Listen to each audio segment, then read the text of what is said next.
James will be discovering speaking skills that he already has and identifying those areas that need some attention in the future.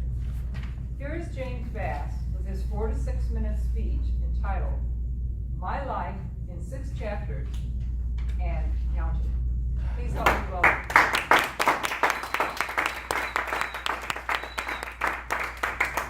Toastmasters. My life in 6 chapters and counting. Chapter 1 of my life, my early childhood, growing up in East St. Louis, Illinois, enjoying life with my siblings and my 32 other cousins, playing sports, and I had a love for great speakers, especially that one of Martin Luther King Jr. I love listening to great speakers wherever my parents would take me. And I enjoyed the lessons that my mom and dad would often teach us.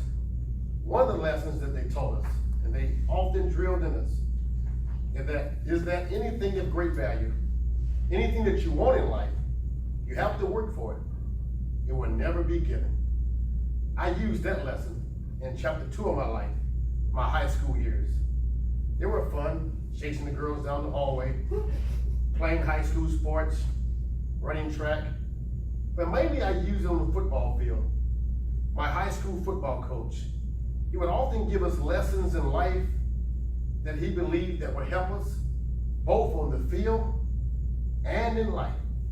One of the lessons that he often would teach us, and that is anything of great value comes with a great price. He often would tell us in practice, in the weight room, he would question us.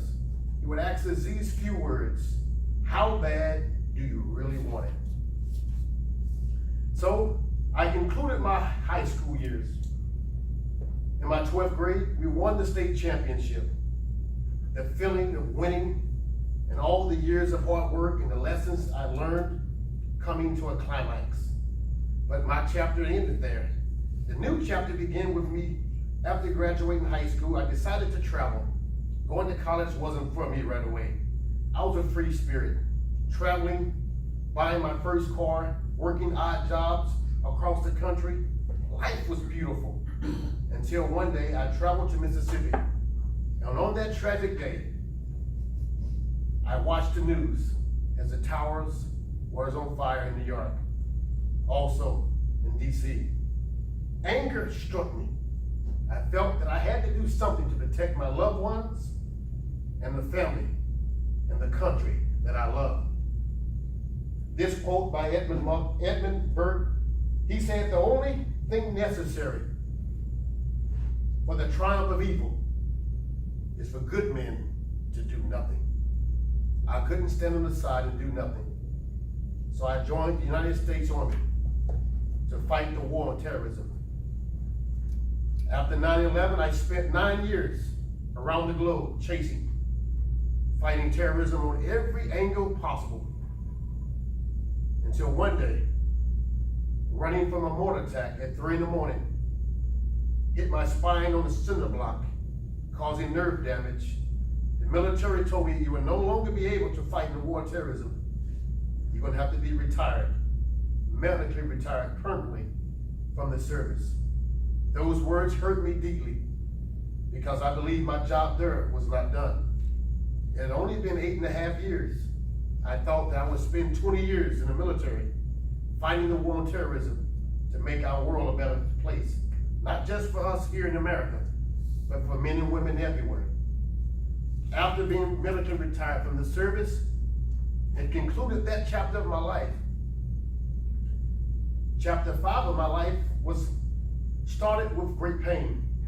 I spent the first 2 years of my life in the hospital, in pain, back pain, breathing problems, from being around all the explosions in the war zones that I lived in for 2 years in Iraq and Afghan.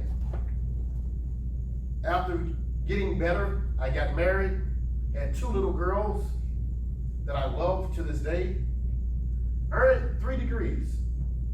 The last one was a master's in business administration. But I felt the need to do more. I felt that there was still more for me to give. and settling for just a regular 9-to-5 job wasn't for this guy. Especially after traveling the world and seeing everything that I've seen, living in Europe, traveling all over the Middle East, and seeing everything that the world had to offer. I seen great suffering, both in country and out of country. And I believe that there's more for me to offer than just sitting behind a desk. So I teamed up with Les Brown, a motivational, renowned speaker. I believe that my voice, what I've learned and experienced, and the lessons that I've been taught can help people everywhere, which leads to chapter 6 of my life, the one that's being written now, even now as I speak. Because I believe, not just for me, but for you, that the rest of our life is the best of our life. Thank you.